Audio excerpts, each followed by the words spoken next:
Meanwhile, Pinay pool star Rubilen Amit made headlines earlier this month after winning back-to-back tournaments in Las Vegas in the U.S. And to talk to us about the journey and what's next for our world-class player, we've got Rubilen herself live in the studio. Good evening and welcome to Play by Play. Thank you for making the time to join us tonight.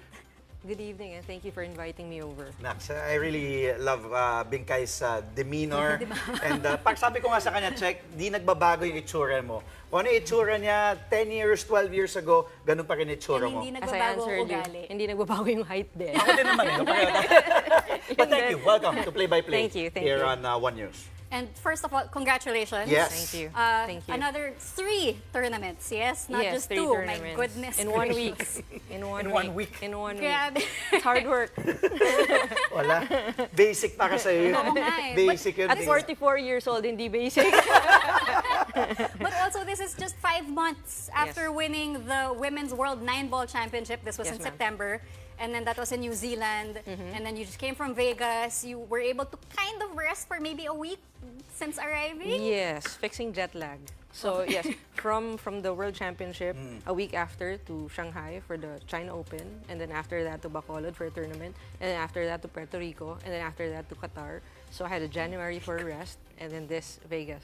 Napagod kami just hearing your schedule. Oh, my. But no, Grabe. see, so you already mentioned at 44 years old, Yes. and then the traveling nonstop, but you have been winning left and right. So how would you describe yung level of play mo ngayon as a competitive athlete? Do you think this is the best version of yourself, or I mean, do we still have? I mean, I'm sure we have more to see.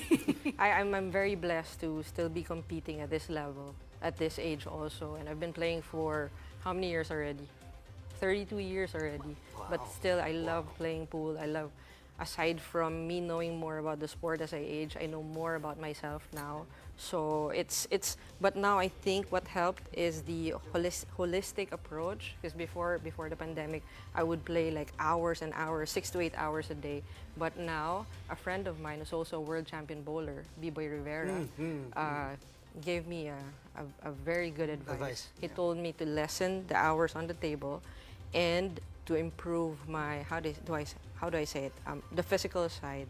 Because as you age, you have to work on your body more. So Yeah. I do swim. Yeah. I have, I'm just so lucky that I have somebody who helps me with physical therapy, strength and conditioning, and I have mental training, sports psychology, and sports vision. So sports vision is very important also because as you age, when you hit 38, whether you like it or not, your eyesight really deteriorates or changes. Yun din yung maganda doon, and lagi namin pinag-usapan ni Check to, like LeBron James in the NBA still plays at a high level for his age kasi the way you take care of your body is no joke. And as we always say in sports, Father Time is undefeated. Yes. So the only way we can at least keep up with it is like what you said, taking care of your body regularly and nagsiswimming ka, watch what you eat and everything. We have to give props to Rubilen for putting emphasis on this because people think na billiards is billiards. Correct. Yeah. Diba? Correct, It's not, people don't consider it the most physical. I mean, let's be honest, mga naglalaro nga sa mga tambayan, mga manginginom na rin. But So, but at a high level, to become the world champion. correct. Oo. To be able to somehow be consistent. Yeah, and to be like you, syempre. It's a different consist- approach though. Yeah. And just to play at a high level, kumbaga, di ba? Like what you... Okay, pag-usapan natin yung winning back-to-back tournaments in Vegas. Ito, yung level of play in these tournaments, kasi no joke, sabi mo nga, di ba, in 1 week? Yeah, ilan? the schedule. The schedule was grueling, and then you factor in jet lag. So, first, you mentioned the schedule, how tough was that? And then factor in your opponents as well in those tournaments. Yeah, so I had 3 events. First was I played against the current World 10-Ball champion, which is Christina Ticach. So it was a head-to-head between the World 10-Ball champion and the World 9-Ball champion. So that itself, we played 9-ball and then we played 10-ball and then we ended up 1 each. So we had a deciding match, which was 8-ball. So with that palang talagang to play against a current world champion also. So it was really taxing. And then next, I played with Coach Django. Ito talaga, it's an honor. It's always an honor to play with One of the greats, one of the one of the legends, greats, exactly. So it's more of, although we didn't reach the top what do you call this, the top level, but we finished top 16. So, but then I learned a lot from Coach Django. And then the last event, which is the singles event, the women's event, the Las Vegas women's singles, that was really tough because I played a total of, I think, 8 or 9 matches in that event itself. So within a day, I could have like 3 to 4 matches or even 5 matches. So it's really about, siguro lang talaga, I just love what I do. You That's have the to. most, that's the most important part. Pati yung And mental game. yes, the mental game. And I love competition. I love the competition, high-level competition. Because aside from me wanting to, of course, to play my best and to win, it's me watching my opponents and learning from them also.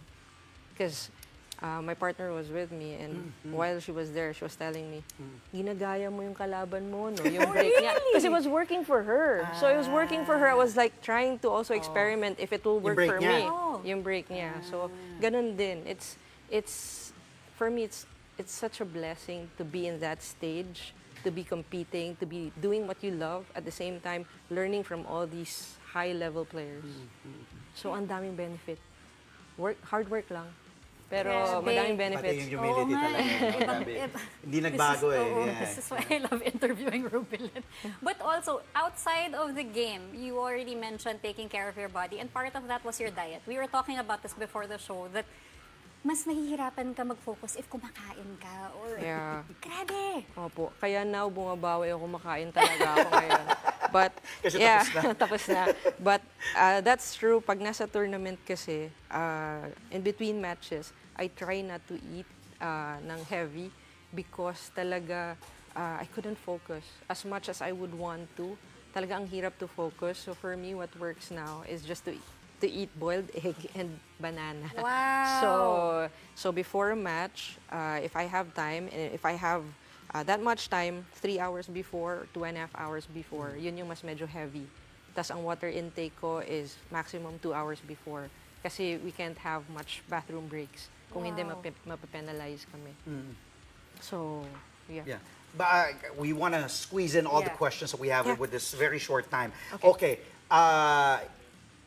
2 questions so pwede sagutin mo na diretso. Alright. Naisip mo ba, like looking back, going back, when you were playing with your dad, tagging along with your dad Bobby sa Makati's Super Bowl? Anong Yes, Super Bowl. Did you ever envision yourself you'd be, in your 40s, still playing at a high level, winning championships, and anong susunod sa'yo? So, two-part question yan. Honestly, hindi. Because I never thought that billiards would be my career. Dad ko siguro, baka siya nakaisip. Siya may gusto nito lahat eh. Oo, siya namilit nito eh. But anyway, kidding aside. So next would be, there's a local tournament here next week, Marboy's Open. Agad, It's next more, week? yeah, but it's Where's more this of, gonna be? it's in BF Homes Parañaque. But it's playing against the guys. So it's more of a, for me, I take it as something na more on training and experience. And then after that, I'll be going to Taiwan. There's a tournament there. There's a local tournament there. Salimpusa ako dun. But my main reason of why I'm going there is I want to learn their coaching system. So for me to be able to hopefully bring it here, because I wanna teach someday after playing. And then so for naman my professional side, there's the World 8-Ball Championships in July. And then ito yung pinaka-focus ko for this year, which is the World Games in August. It's like the Olympics for billiards because it only happens every 4 years. 4 years. Yeah. Yeah. But of course, before we let you go, we have to touch on something very near and dear to your heart, the Amit Cup. Oh, yeah. Yes, it's an advocacy of mine. It's something that's really close to my heart because it's something that I've always wanted since I started, which is to grow women's pool. So here we are. We started with 24 players. Now we are at 140, 160. And my co-founder in Devera, we're dumadami ng dumadami. Kaya medyo, it's also challenging, but it's a good challenge. Natawa pa rin ako doon sa sinabi niyang saling pusa siya. Saka makakita ng isang tournament, saling pusa, yung world champion. Salimpusa. Totoo kasi it's a Taiwan ranking Okay. It's ranking system for Taiwanese. So Salimpusa lang talaga. Thank you for letting me join. We wish we had more time with you Oo because ang dami naman, namin lagi natututunan, and course. it's so inspiring listening to you speak about the sport that you love and how you're growing it. Thank you. And yung si Rubilen, kasama na siya dun sa mga generational talents. Yes. Oh, sa undoubtedly. pagmamalaki natin sa bansa natin. Thank you. We I hope to have you back appreciate on the show. Thank you. Thank you. all I right. appreciate everything. Big Thank guys, you ma'am. so Salamat. much Thank you, thank for you. your Thank you, time, big guy. Thank Filipino you. pool athlete and world champion Rubilen Amit.